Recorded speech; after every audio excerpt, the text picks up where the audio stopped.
காவல்துறையில் உள்ள பெண்களுக்கே பாதுகாப்பற்ற நிலை தமிழகத்தில் நிலவுகிறது என்றால், அம்மா உணவகம் நிச்சயமாக யாருக்கு பயனளிக்க வேண்டுமோ அவர்களுக்கு பயனளிக்கிறதா என்பது சந்தேகமாக இருக்கிறது. எதிர்க்கட்சிகளின் செயல்பாடு மிக மிக கவலை அளிக்கக்கூடியதாக இருக்கிறது. சட்டம் ஒழுங்கை நீங்கள் பார்த்தீர்கள் என்றால் பெண் குழந்தைகளுக்கு பாதுகாப்பு இன்னும் கேள்விக்குறியாகவே இருந்து கொண்டிருக்கிறது. தலைவர் சகோதரர் ஸ்டாலின் அவர்கள் அறிக்கைகளை கிழித்தெறிந்து விட்டு வெளியே வந்ததெல்லாம் சரியான நடைமுறை அல்ல.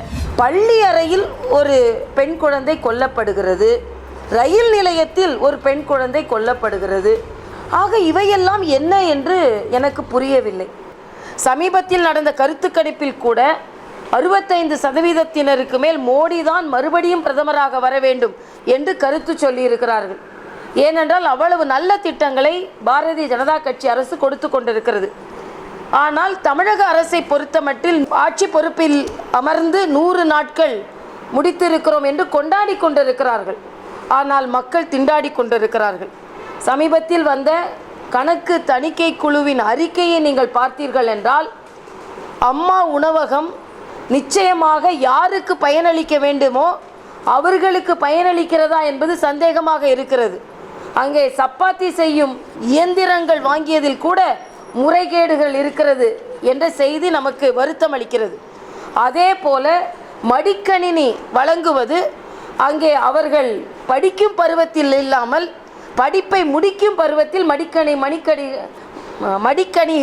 கணினிகள் வழங்கப்பட்டிருக்கிறது என்ற செய்தி உண்மையிலேயே நமக்கு வருத்தம் அளிக்கிறதாக இருக்கிறது.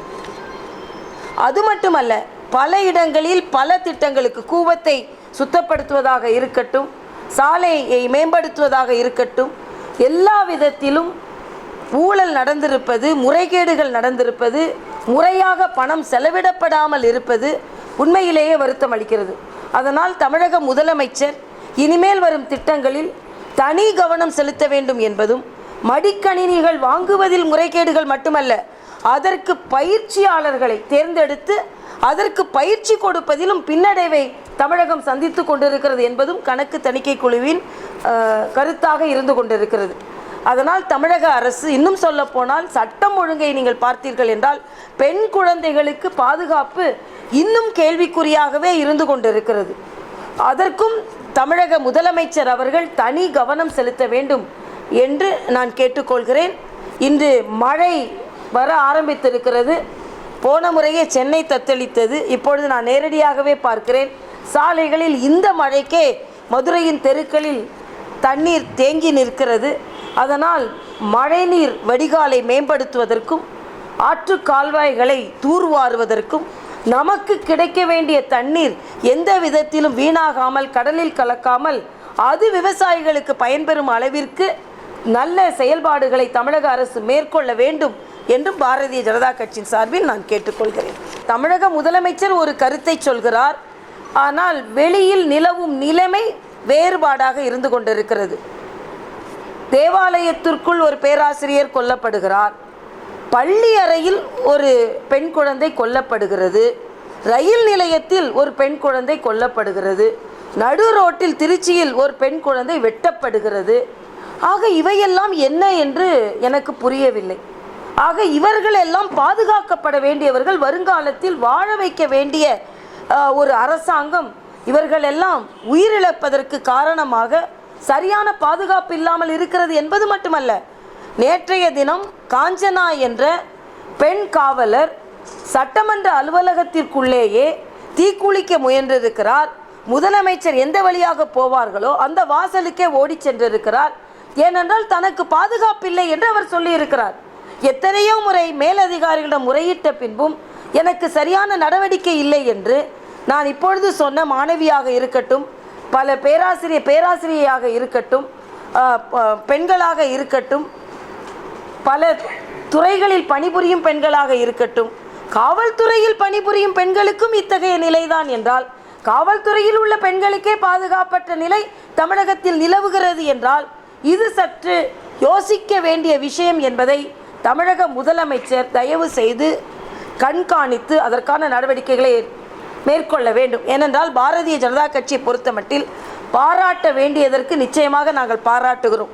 ஏனென்றால் காவிரி ஆற்றில் உரிமையை பெற்றுத்தர வேண்டும் என்று வழக்காடு மன்றம் போனதாக இருக்கட்டும், அங்கே சட்டமன்றத்தில் தீர்மானம் நிறைவேற்றியதாக இருக்கட்டும், நிச்சயமாக தமிழகத்தின் உரிமையை பாதுகாப்பதில் தமிழக அரசு முனைப்போடு செயல்பட்டது என்பதையும் நாங்கள் சொல்கிறோம். அதே போல பெண்களுக்கு இதுவரை இதற்கு முந்தைய ஆட்சி, மத்திய ஆட்சியில் இருந்த காங்கிரஸ் திராவிட முன்னேற்ற கழகம் பெண்களின் பற்றி கவலைப்படாமல் பேறுகால விடுப்பை 3 மாதமாக இருந்ததை பாரதிய ஜனதா கட்சி ஆட்சி வந்தவுடனேயே பேறுகாலத்தை விடுப்பை 6 மாதமாக மாற்றினார்கள். அதே நேரத்தில் தமிழக அரசு அதை 9 மாதமாக மாற்றியிருப்பது உண்மையிலேயே வரவேற்கத்தக்கது. ஏனென்றால் பேறுகாலத்தில் பெண்கள் படும் பாடை ஒரு பெண்கள் நல மருத்துவர் என்ற முறையில் நான் அறிவேன்.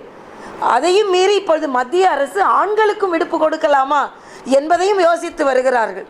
இனிமேல் மத்திய அரசு அதை அறிவித்தால் உடனே தமிழக அரசும் ஆண்களுக்கு விடுப்பு கொடுப்பதற்கு ஆரம்பிப்பார்கள். ஆக ஒரு ஆரோக்கியமான போட்டி மக்களுக்கு நல்லது நடப்பதில் இருந்தால் சரிதான். ஆனால் அதே நேரத்தில் மக்களுக்கு நல்லது நடப்பதற்கான திட்டங்களுக்கு தமிழக அரசு ஒத்துழைப்பு கொடுக்க வேண்டும் என்றும் நான் கேட்டுக்கொள்கிறேன். சமீபத்தில் சென்னை வந்த ரயில்வே அமைச்சர் அவர்கள் பல திட்டங்கள் தமிழக அரசு நிலம் கையகப்படுத்தி கொடுக்காததினாலும் தமிழக அரசின் ஒத்துழைப்பு இல்லாததினாலும் விரைவுபடுத்த முடியாமல் பல ரயில்வே திட்டங்கள் இருந்து கொண்டிருக்கிறது என்ற செய்தியும் நமக்கு கவலை அளிக்கக்கூடியதாக இருக்கிறது.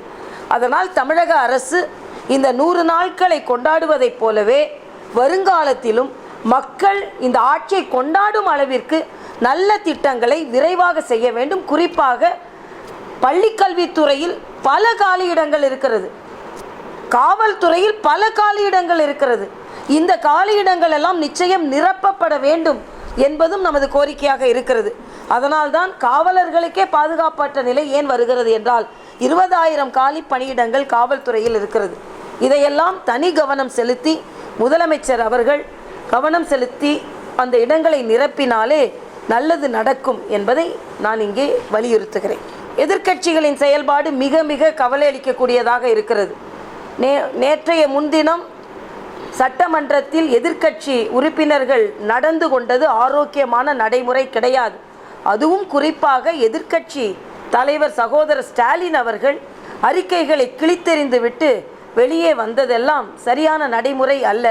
இன்று சட்டமன்றம் நடைபெறுவது நமக்கு ஒரு ஆரோக்கியமான சூழ்நிலையை வலியுறுத்தவில்லை. இன்னும் சொல்லப்போனால் மக்கள் தேர்ந்தெடுத்தவர்கள் எந்த அளவிற்கு சட்டமன்றத்திற்குள் நடக்கிறார்கள் என்பதை மக்கள் தெரிந்து கொள்ளும் உரிமை மக்களுக்கு இருக்கிறது. அதனால் சட்டமன்ற நடவடிக்கைகள் ஒளிபரப்ப வேண்டும், நேரடியாக ஒளிபரப்ப வேண்டும். ஏனென்றால் பாராளுமன்ற நடைமுறை ஒளிபரப்பப்படுவதைப் போலவே இந்த மோசமான நடைமுறை ஒழிக்கப்பட வேண்டுமென்றால் சட்டமன்ற நடைமுறை ஒளிபரப்பப்பட வேண்டும் என்பதும் பாரதிய ஜனதா கட்சியின் கோரிக்கையாக இருக்கிறது. இல்லை என்றால் இதே போல நடவடிக்கைகள் தொடர்ந்து கொண்டிருந்தால் தமிழக மக்களுக்கு கிடைக்க வேண்டிய நன்மைகள் கிடைக்காமலே போகும். சண்டையிடும் மன்றமாகத்தான் சட்டமன்றம் இருந்து கொண்டே இருக்கும் என்பதை நான் தெரிவித்துக் கொள்கிறேன். நாங்கள் ஒரு மாற்றம் தமிழகத்தில் வர வேண்டும் என்று நினைத்தோம். இன்று மாறாமல் திராவிட கட்சிகள் மிக மோசமான ஒரு நடவடிக்கைகளை மேற்கொள்கிறார்கள். அதுவும் திமுக எதிர்க்கட்சியில் அறுதி பெரும்பான்மை இருந்து மக்களுக்கு பலன் தரும் என்றால் அவர்கள் வெளியே போட்டி சட்டமன்றம் நடத்துகிறார்கள், அறிக்கைகளை கிழித்தெறிகிறார்கள். எப்பொழுது வேண்டுமானால் வழிநடத்த வேண்டியவர்கள் வெளிநடப்பு செய்து கொண்டிருக்கிறார்கள். ஆக இதுவே தொடர்ந்து கொண்டிருக்கிறது. நாம் ஒரு 11 மணிக்கு தொலைக்காட்சியை நாம் பார்த்தோம் என்றால் நிச்சயமாக திராவிட முன்னேற்ற கழக சட்டமன்ற உறுப்பினர்களும் காங்கிரஸ் சட்டமன்ற உறுப்பினர்களும் வெளியே நின்று பத்திரிகை சகோதரர்களை சந்தித்து கொண்டிருப்பார்கள். தொடர்ந்து நானும் இதைத்தான் பார்க்கிறேன். ஒரு 11 மணி 11:30 மணிக்கு டிவி ஆன் பண்ணுங்கப்பா, எப்படி இவங்கெல்லாம் வெளியே தான் நிற்பாங்க, என்ன தான் சொல்கிறாங்கன்னு பார்க்கலாம் அப்படி. ஆக சட்டமன்றத்திற்கு உள்ளே அவர்கள் பணியாற்றுவதை விட சட்டமன்றத்திற்கு வெளியே அவர்கள் பணியாற்றுவது தான் அதிகமாக இருந்து கொண்டிருக்கிறது. இது தவறான நடைமுறை. ஆனால் ஸ்டாலின் சொல்கிறார், இல்லை நாங்கள் வெளியே வந்துடுறோம் அப்புறம் திருப்பி உடனே உள்ளே போயிடுறோம் அப்படின்னு. எதற்கு இந்த நடைமுறை? முற்றிலுமாக ஒழுங்காக சட்டமன்றம் நடைபெறுவதற்கு எதிர்க்கட்சியும் ஒத்துழைப்பு தர வேண்டும் என்பதுதான் எனது கோரிக்கையாக இருந்தது.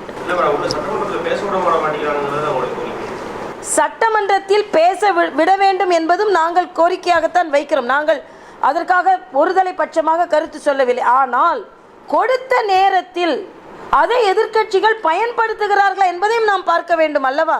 நமக்கு நாமே என்று ஒரு வார்த்தை வந்தால் உடனே அது எங்களைத்தான் சொல்கிறார்கள் என்று கலாட்டா செய்கிறார்கள். தனது அம்மா அப்பா வைத்த பெயரை கூட அங்கே சொல்லக்கூடாது என்பதற்கும் கலாட்டா செய்கிறார்கள். அதனால் கொடுக்கவில்லை, கொடுக்க வேண்டும் என்பது பாரதிய ஜனதா கட்சியின் கருத்து. கொடுத்த நேரத்தை எதிர்க்கட்சிகள் சரியாக பயன்படுத்துகிறார்களா என்பதும் கேள்விக்குறியாக இருந்து கொண்டிருக்கிறது என்பதுதான் எனது குற்றச்சாட்டு.